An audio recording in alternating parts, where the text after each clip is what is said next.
Hey everybody, Mike Emmer here, getting off of I-70 eastbound onto the Levacy Oak Grove exit. I wanted to show everybody how to get to my location. So if they're coming to the Beekeeper's Garage Sale / Bargain Barn / Swap and Sell event on June 20th, be able to find it easier. GPS gets it wrong. So if anybody knows anyone at Google or Apple that can fix the GPS coordinates and directions to my house, please let them know or let me know. Anyway, you'll see it's kind of a wonky intersection. It's called a reverse double, I don't know, whatever it is, double diamond interchange. But you can see as we get off here, this is a yield, but I'm stopping because this traffic is coming over from the right side of the street to the left side as it crosses I-70. You'll notice it's one way, so be careful at this intersection. Once you yield, yeah, if it's safe, you can go ahead and whip out here and go ahead and go north across I-70. All right, now while we do these directions, I'm going to tell you guys a little bit about the class that we're going to teach starting at 9 a.m. So you want to get here early, around 8:30. But starting at 9 a.m., we're going to talk about beekeeping in a very realistic way for our area that's in and around the Kansas City area. I don't know why that person wasn't going, but whatever. So we're going to talk about beekeeping basics for a little while, just to get the terminology down. So some of you guys, if you don't know why somebody's laughing at you when you use the wrong terminology, we'll help you keep from being humiliated with terminology. You'll know the difference between brood boxes and supers and all that kind of stuff. Now, in the event there's flooding at my house and tons of rain, you could take this street right here, which is Northeast 3rd Street. No, 3rd. Now you take 3rd Street all the way down to my house because it'll curve back to the north eventually and intersect with Gillespie Road. That's the street that my house is on, right? But we'll go the regular way here for this video and finish talking about the class. So, things that we're not going to do. We're not going to start with the Latin terminology for bees. We're not going to start with skep hives. We're not going to start with how the pharaohs or the Greeks kept bees. We're not going to do any of that stuff. Instead, we're going to talk about the basics of standard Langstroth, US-based beekeeping for a little while, okay? Get our terminology down. We'll do that fairly quickly. We'll get into the integrated pest management. So, integrated pest management means we're going to show you how to deal with varroa mites, small hive beetles, wax moths. We're going to talk about that, what really kills your hives. We'll talk about that a little bit. It's not what you think. It's not who you think.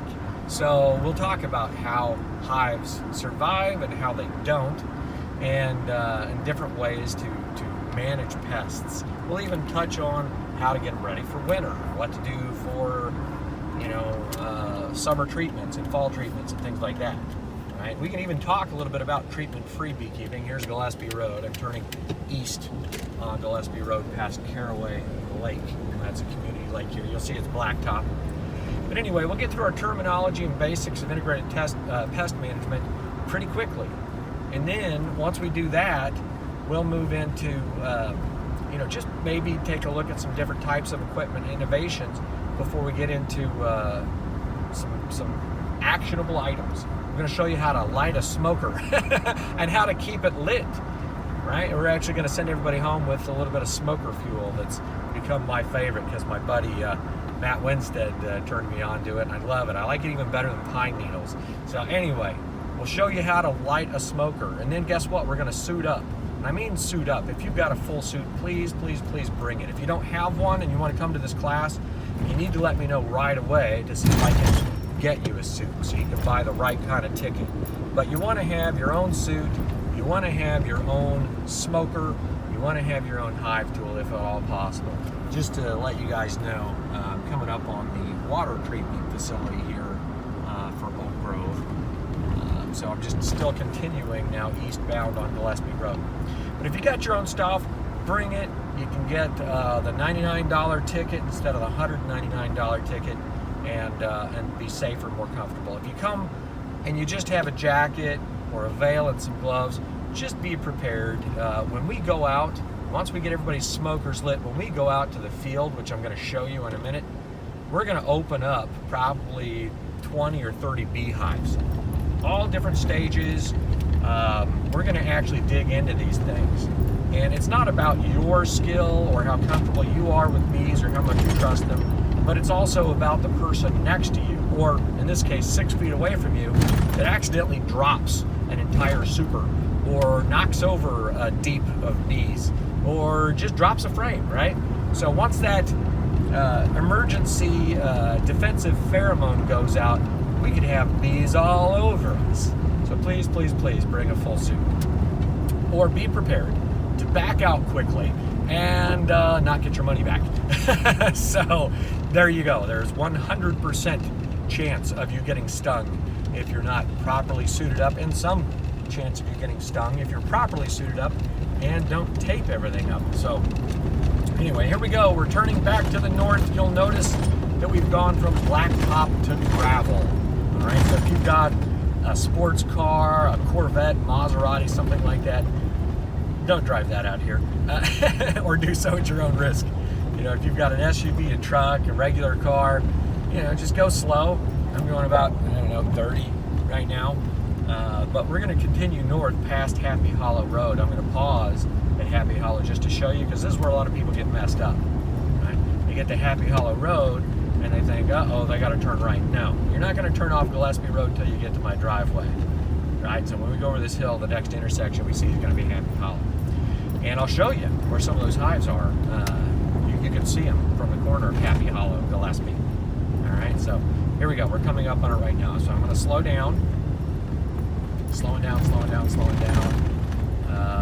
Passable during high water, that's true. So here's Happy Hollow. I'm not going to turn on it. I'm just going to hold this up here. And you can see, if you look carefully, several pallets of bees, as well as some random 8-framers and some other equipment there. But you're going to continue straight, right? Continue straight on Gillespie Road. All right. Now here's what we're going to do when we dig into those hives. We're going to pop lids off, we're going to pull frames, we're going to do inspections, alcohol washes. That's right, we're going to kill some bees. And we're going to figure out a plan on some of them. You're going to find some hives that have mistakes in them. Mistakes that could have been corrected that haven't been. On purpose. Well, some of them. You'll probably find my own screw-ups as well, or maybe a few of other people's screw-ups. But those are there for learning, right? We don't always get it right. Okay, let me pause here. This is my, I'll hopefully have it mowed before then, but this is my house number, 8596, right? And there's usually a couple trash cans over here. And you know what? Take note of that. Use those trash cans or any other receptacles around my property. Please don't litter. That is my biggest pet peeve. But here we go. I'm turning into the drive, and you will see that the driveway splits.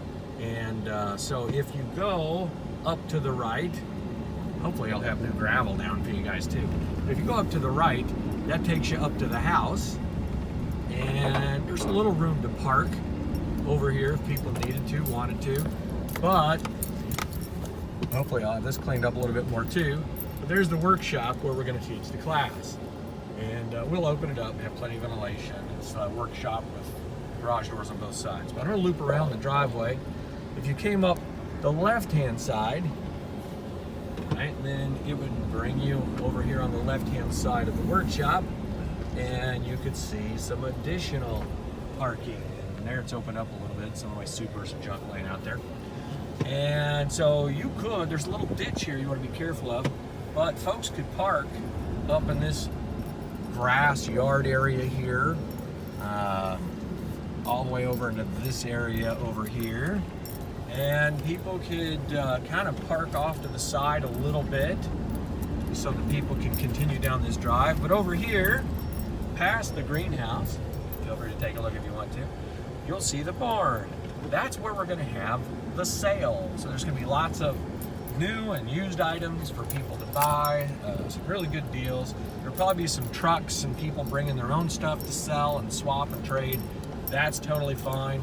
If we had to, if it's dry, we could even have people parking all the way over here, which, shh, don't tell anybody, is right here where my mating yard is, believe it or not. Yes, I do have a lot of dragonflies that impact my mating success, but it's sheltered and I like it. Okay, so that said, boy, this is a long video. I may have to speed it up a little bit. Yeah, there's lots of different places to park. There's not an unlimited amount of space, so please be conscientious, leave room for others, and park on the sides of the road instead of in the middle of it. here's what we're going to do. I'm going to show you how far it is from the workshop, where we will come out and we will light smokers right over here, probably in the yard by that mower. We'll get our smokers lit, and then all 20 of us, or however many are participating, are going to walk up this drive. Which, yeah, we can have some more folks park up here, I guess. Maybe I'll get a couple junk cars moved too. But you'll see, there's already some beehives here. Those are some, what are they? 8-framers, and then I've got a medium or two, and then I've got some 10-frame down there.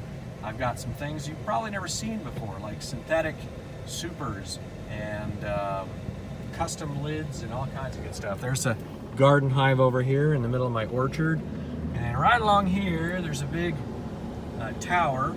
That's my internet tower. Yes, you can connect to it and use the internet out here, so that's fun. But we'll walk quite a ways, you know, several hundred feet to some other beehives.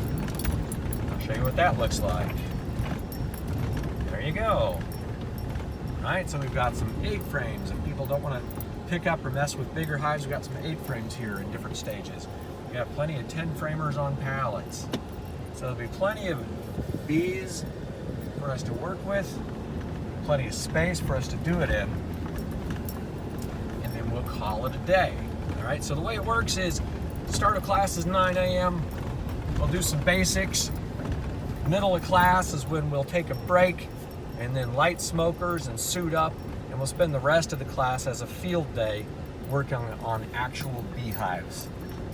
So there you go, long video including directions to my place. You can go either way, you know, walking or even driving back here, I guess, if you wanted to. But there you go. There is a brief tour, instructions, and overview of how we're going to handle this beekeeping class. It'll be a little bit like drinking from a fire hose. All right, take care, everybody.